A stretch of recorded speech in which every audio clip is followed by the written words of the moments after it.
മുത്തുപേട്ടയിൽ നമ്മൾ ദർഗയിലേക്ക് പോകുന്ന വഴിയിലുള്ള കേട്ടോ. ഞാനാണ് പനിച്ചിട്ട് ഇന്നാണ് ഇപ്പോൾ ഒന്ന് പുറത്തിറങ്ങുന്നത്. ഓ, ഇപ്പോൾ ഫുള്ള് വീഡിയോ എടുക്കാൻ വഴിയൊന്നും തോന്നില്ല, ആ അവസ്ഥയിലാണ്. ജലദോഷമൊക്കെ വന്നിട്ടേ.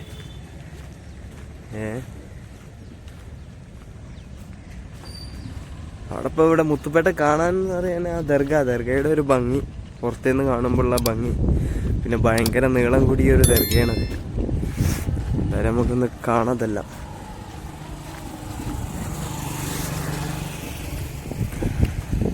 അല്ല അതെന്താ പാലം തോന്നുന്നു, പാലം എന്താ ഡാം എന്താന്ന് ഒരു ഐഡിയ കിട്ടുന്നില്ല. എന്തായാലും പാലാണിത്. പാലം അത്യാവശ്യം നീളമുണ്ട്. അവിടെ നിന്നാണ് സ്റ്റാർട്ടിങ് ഇതുവരെ.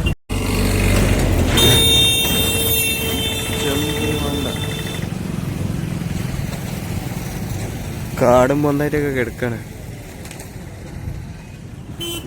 ഒരു നദിയാണ്, എന്ത് നദിയാന്നൊക്കെ അറിയില്ല. ഇവിടുത്തെ ഒരു കായലാണ്.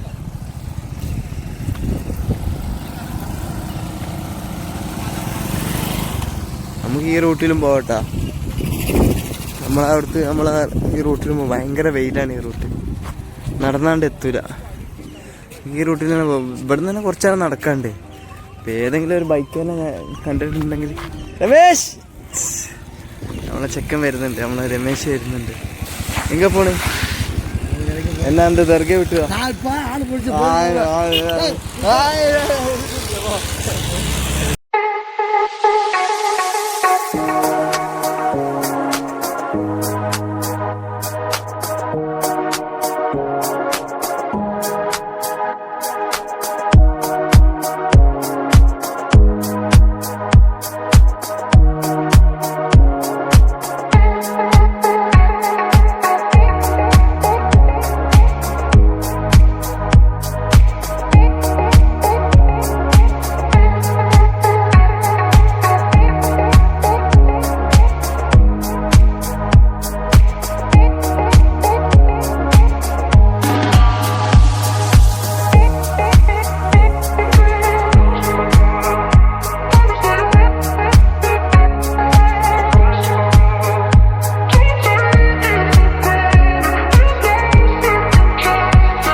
നമ്മളൊരു സുഹൃത്താണ് ഇവിടുത്തെ.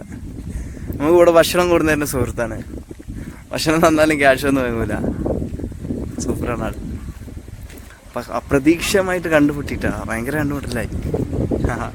ആളെ വീട്ടിലേക്ക് അല്ല കടയ്ക്ക് പോകാൻ നിൽക്കുന്ന ആളെ നമ്മളെന്ത് ചെയ്ത് കണ്ടുപിടിച്ചു കിടന്നു.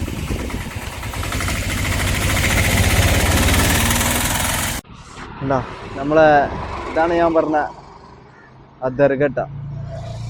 കാണുമ്പോൾ തന്നെ അതിനുള്ളൊരു ഭംഗിയുണ്ട്. എന്തായാലും അങ്ങോട്ട് പോയി നോക്കാം. ഇവിടെ ഭയങ്കര ചരിത്രമുണ്ട്. നമ്മളെന്താ പറയുക, ഇസ്ലാമിലെ മൂസാ നബിയുടെ കാലത്തുള്ള ഈ നമ്മളിപ്പോൾ കാലത്ത് ഖുർആൻ ഷരീഫല്ലേ, അത് തൗറാത്ത്, ആ കാലത്തുള്ള എന്താ പറയുക ഒരു മഹാനാണെന്ന് പറയുന്നത്. പേര് ഡോക്ടറാണ്. ഡോക്ടർ ഭയങ്കര ചരിത്രമുണ്ട്. എന്തായാലും നമുക്ക് ചോദിച്ചറിഞ്ഞിട്ട് ആ ചരിത്രം പറയണം എന്താന്നുള്ളത്. നമുക്ക് എന്തായാലും ആ ദർഗക്ക് അപ്പോൾ അവിടേക്ക് പോകണമെന്നുള്ള സ്ഥലത്തുള്ളതൊക്കെ കടകള് നമ്മളെ കടയാണ്, നമ്മൾ അറിയുന്ന കടയാണ്. പണ്ട് തഞ്ചാവൂരിലെ പച്ചപ്പർന്ന ഒരു ഗ്രാമത്തിൽ കറുപ്പയ്യ എന്ന നിഷ്കളങ്കനായ ഒരു കർഷകൻ ജീവിച്ചിരുന്നു. തന്റെ അധ്വാനം കൊണ്ട് മണ്ണിൽ പൊന്നു വിളക്കുന്നതായിരുന്നു അയാളുടെ ഏക സന്തോഷം. അന്നൊരു വെയിലുള്ള പകൽ പുതിയ കൃഷിക്കായി കറുപ്പയ്യ മണ്ണ് കിളക്കുകയായിരുന്നു. ആവശ്യത്തോടെ കൈക്കോട്ട് മണ്ണിലേക്ക് ആഴ്ത്തിയതും പെട്ടെന്നൊരു കല്ലിൽ തട്ടി അത് നിലച്ചു. തൊട്ടു പിന്നാലെ വിശ്വസിക്കാനാവാത്ത ഒന്ന് സംഭവിച്ചു. ആ കല്ലിനടിയിലൂടെ ചുവന്ന രക്തം പുറത്തേക്ക് ചീറ്റുന്നു. പരിഭ്രമിച്ച കറുപ്പയ്യ മണ്ണ് വേഗത്തിൽ മാറ്റി നോക്കി. അവിടെ കണ്ട കാഴ്ച അയാളെ സ്തംഭിപ്പിച്ചു കളഞ്ഞു. ദ്രവിക്കാത്ത കഫൻ പുതഞ്ഞ ഒരു മനുഷ്യ ശരീരം. ആ രൂപം കണ്ട നിമിഷം കറുപ്പയ്യയുടെ ലോകം ഇരുട്ടിലായി. അയാളുടെ കണ്ണിൻ്റെ കാഴ്ച പെട്ടെന്ന് നഷ്ടപ്പെട്ടു. ഭയന്നു വിറച്ച അദ്ദേഹം തപ്പിപ്പിടച്ച് ആ കല്ല് പഴയപടി തന്നെ അവിടെ വെച്ചു. അത്ഭുതം! കല്ല് ഉറപ്പിച്ച നിമിഷം തന്നെ അയാളുടെ കാഴ്ച തിരികെ ലഭിച്ചു. പേടിച്ചു വിറച്ച കറുപ്പയ്യ കൈക്കോട്ടും ഉപേക്ഷിച്ച് വീട്ടിലേക്ക് ഓടി. അന്ന് രാത്രി കറുപ്പയ്യക്ക് ഉറങ്ങാൻ കഴിഞ്ഞില്ല. മയക്കത്തിലേക്ക് വീണപ്പോൾ അദ്ദേഹത്തിൻ്റെ സ്വപ്നത്തിൽ പ്രകാശപൂർണമായ ഒരു രൂപം പ്രത്യക്ഷപ്പെട്ടു. ആ പുണ്യാത്മാവ് ശാന്തമായി മൊഴിഞ്ഞു, കറുപ്പയ്യ, ഭയപ്പെടേണ്ട, ഞാൻ ദാവൂദുൽ ഹക്കീം. ഒരു കാലത്ത് രോഗികളെ ചികിത്സിച്ചിരുന്ന വൈദ്യനായിരുന്നു ഞാൻ. അള്ളാഹുവിൻ്റെ ദാസന്മാരിൽ ഒരാളാണ്, അതായത് ഔലിയാക്കളിലെ ആണ് ഉദ്ദേശിച്ചത്. നീ ഗ്രാമവാസികളെ കൂട്ടിവരിക. എൻ്റെ തലയും കാലും എവിടെയാണെന്ന് അവർക്ക് മനസ്സിലാക്കി കൊടുക്കുക. അവിടെ എനിക്കായി ഒരു അന്ത്യ വിശ്രാമ സ്ഥാനം ഒരുക്കുക. പിറ്റേന്ന് തന്നെ കറുപ്പയ്യ നാട്ടുകാരെ കൂട്ടി അവിടെ എത്തുകയും സ്വപ്നത്തിൽ കണ്ട പ്രകാരം കബറിടത്തിൻ്റെ ദിശകൾ അടയാളപ്പെടുത്തി ക്രമീകരിക്കുകയും ചെയ്തു. കാലങ്ങൾ കടന്നുപോയി. ഒരിക്കൽ തഞ്ചാവൂർ ഭരിച്ചിരുന്ന അച്യുതമ്പ നായകർ തൻ്റെ പടയുമായി ആ പ്രദേശത്ത് കൂടി ആനപ്പുറത്ത് വരികയായിരുന്നു. എന്നാൽ മക്ബറയുടെ അടുത്തെത്തിയപ്പോൾ വലിയൊരു അത്ഭുതം സംഭവിച്ചു. എത്ര ശ്രമിച്ചിട്ടും രാജാവിൻ്റെ ആന ഒരടി മുന്നോട്ട് നീങ്ങാൻ കൂട്ടാക്കിയില്ല.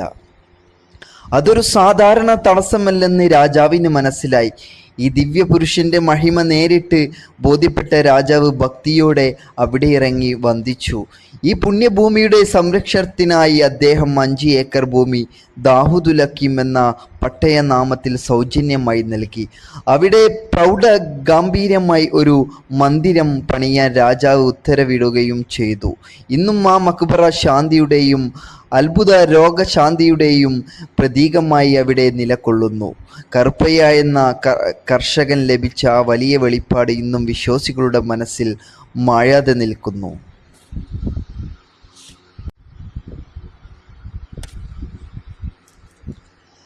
കാലങ്ങൾക്കും അപ്പുറം തുന്നിച്ചേർത്ത ഒരു ഏടാണ് ദാവൂദുൽ ഹക്കീം എന്ന മഹാൻ്റെത്.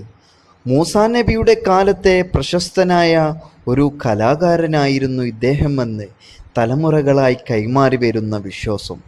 ആത്മീയതയുടെയും അത്ഭുതങ്ങളുടെയും ഒരു ലോകമാണ് ഈ മക്ബറയിലേക്ക് എത്തുന്ന ഏതൊരാളെയും കാത്തിരിക്കുന്നത്. ഏകദേശം 20 അടി നീളമുള്ള ഈ വിശുദ്ധ മക്ബറയ്ക്ക് മുന്നിൽ നിൽക്കുമ്പോൾ ഏതൊരു വിശ്വാസിയും ഒന്ന് വിസ്മയിച്ചു പോകും. കേവലം ഒരു സ്മാരകം എന്നതിലുപരി സഹസ്രക്കണക്കിന് ആളുകളുടെ അത്താണിയാണ് ഈ സ്ഥലം.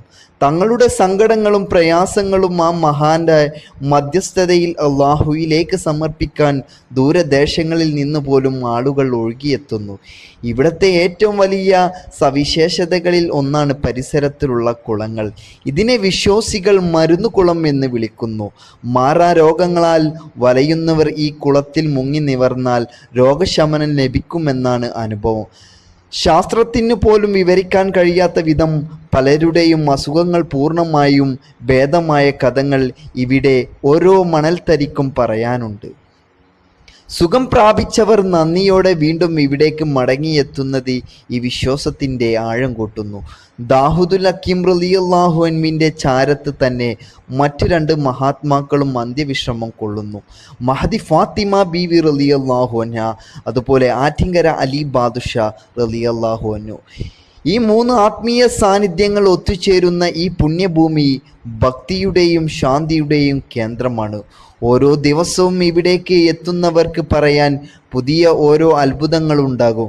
മനസ്സിൻ്റെ ഭാരം ഇറക്കി വെക്കാനും രോഗങ്ങളിൽ നിന്ന് മോചനം തേടാനും എത്തുന്നവർക്ക് ഈ മണ്ണും മക്ബറയും മരുന്നുകുളവും എന്നും വലിയ ഒരു പ്രതീക്ഷ തന്നെയാണ്.